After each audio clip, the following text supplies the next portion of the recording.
जीवन जिसके लिए हमें ये मानव जीवन मिला है वो बात छूट जाएगी प्यारे। हमें समझना आया है कि आखिर हमें ये मानव जीवन क्या है, क्यों मिला और हमारा लक्ष्य क्या है, मानव जीवन का लक्ष्य क्या है। तो ऐसे भी सांसारिक दृष्टि से सबके अपने अपने लक्ष्य हैं, पर कोई ऐसा भी लक्ष्य है जो संपूर्ण मानव जीवन का एक लक्ष्य है। वो आखिर लक्ष्य क्या है? तो इस बात को आइए हम लोग आज इस पर विचार करते हैं और इस पर लगातार विचार करना पड़ेगा, क्योंकि एक बार विचार करने से बात समझ नहीं आएगी, बात ऊपर ऊपर नहीं रह जाएगी। तो जीवन निकल गया तो ना चैन मिल सकेगा, अब भी न जग सका तो रोना ही बस बचेगा। जीवन निकल गया तो ना चैन मिल सकेगा, अब भी न जग सका तो रोना ही बस बचेगा। साथी है सब सुखों के। अब विचार की बात आ गई है, ध्यान देना है आपको। अभी आप इस पर खूब अध्ययन करेंगे, विचार करेंगे। आपके शरीर में जब तक शक्ति है, सामर्थ्य है, तो कितने लोग आपके आओ भगत लेने वाले हैं और आप विचार करके देख सकते हैं। और आपका अनुभव ही होगा कि अगर कोई 1 महीने के लिए बीमार पड़ जाए फिर क्या होगा, और फिर कभी 2 महीने के लिए, कभी 6 महीने। 6 महीने के बाद जो आपके बहुत हितैषी है ना, उनका भी विचार आपके। ये संसार की असलियत है।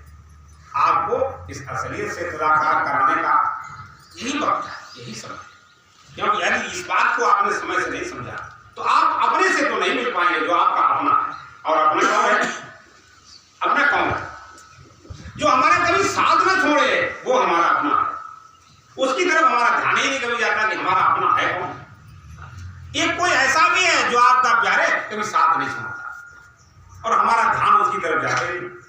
अब भी न जग सका तो रोना ही बस बचेगा। जीवन निकल गया तो ना चैन मिल सकेगा।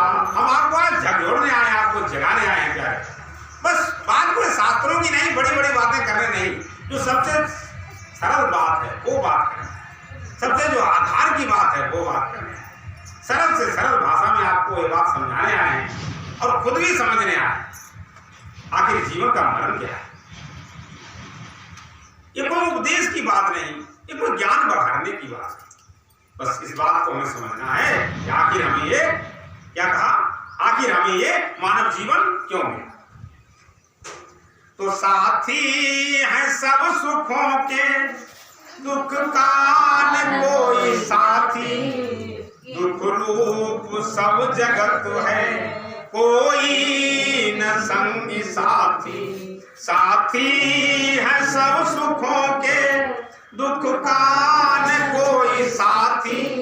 दुख रूप सब जगत है, कोई न संगी साथी। आया था तू अकेला और जाएगा अकेला, साथी न कोई तेरा यहाँ 2 दिनों का मेला। साथी न कोई तेरा यहाँ 2 दिनों का मेला। मानव जन्म मिला है फिर ना मिले दोबारा, ये बात वो ही जाने जो हो उसका प्यारा। मालिक है तू जहां का, तेरा ही खेल सारा, ये बात वो ही जाने जो हो उसका प्यारा। बोलिए भक्तवत्सल भगवान की।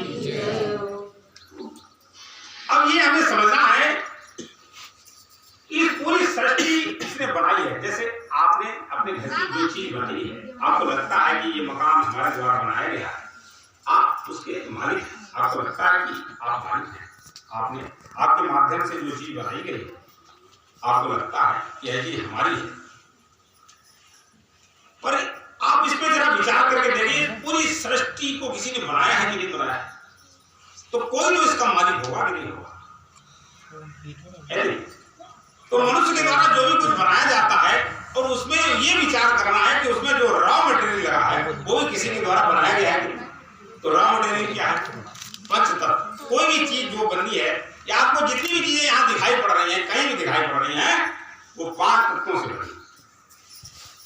कौन कौन से? सभी जानते हैं, पृथ्वी, जल, वायु, अग्नि, आकाश। तो ऐसे ही ये जो चीजें हैं सब 5 तत्वों से बनी हैं और हमारा ये जो शरीर है ये भी 5 तत्वों से ही बना है। पृथ्वी, जल, वायु, अग्नि, आकाश।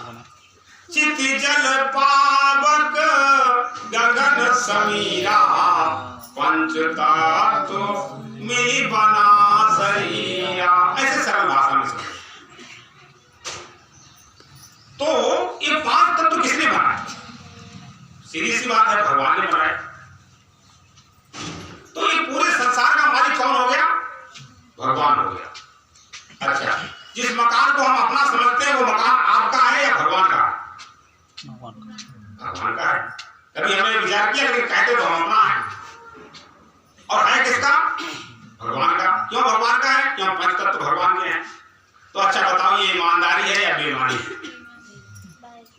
विचार करके देखो। वो जो चीज भगवान की है तो भगवान के मान के हमें रहनी चाहिए कि भाई ये चीज भगवान की। अच्छा, उसमें जो जीव जंतु रहते हैं उस घर को अपना नहीं मानते क्या? उसमें छिपकी, मच्छर और भी बहुत से जीव जंतु हैं, क्या वो उस घर को अपना नहीं मानते? क्या उनको उस घर को अपना कहने का हक नहीं है क्या? आप विचार करके देखो। क्योंकि सबको मालिक ने बनाया, इस पूरे जगत मालिक का।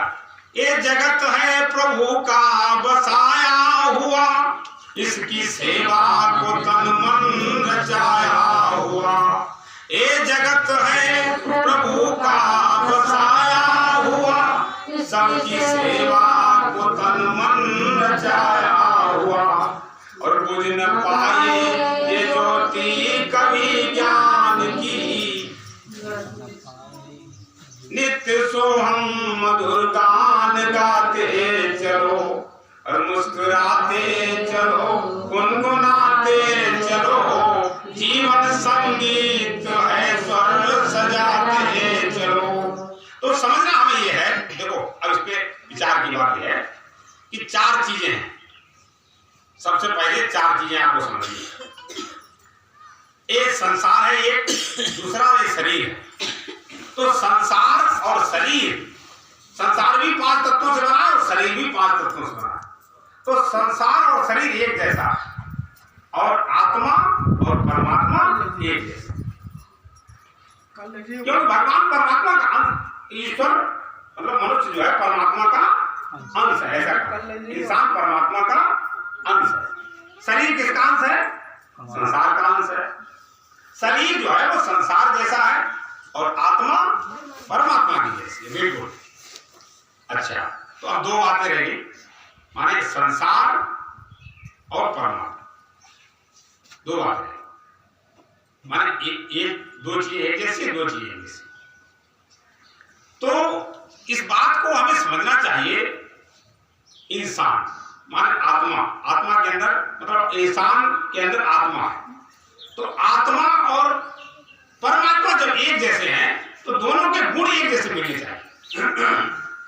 जब संसार के सारे गुण शरीर जैसे हैं, शरीर के सारे गुण संसार के जैसे हैं। क्योंकि संसार पहले कोई चीज पैदा होती है, फिर बढ़ती है, फिर घटती है और फिर नष्ट हो जाती है। ऐसे ही हमारा शरीर पहले पैदा हुआ, फिर बढ़ता है, फिर घटता है, फिर नष्ट हो जाता है, एक जैसे। तो आत्मा भी बिल्कुल परमात्मा की जैसी। तो हमें ये विचार करना चाहिए कि हम शरीर हैं या हम आत्मा हैं। इस पर हमें विचार करना चाहिए। सबसे पहले इस बुद्धि को इधर सुलझाया नहीं तो बस यहाँ पे भी दिक्कत हो जाती। तो मैं अरु मोर तोर तय माया, जय बस कीन्हे जीवन काया। साधन धाम मोक्ष के द्वारा, और पाई न जे परलोक सवारा। सो परत्र दुख पावही, सिर धुनि धुनि पछिताई। काल ही कर्मणि ईश्वरहि मिथ्या दोष लगाई। देखो इस बात को जब तक अभी वो बात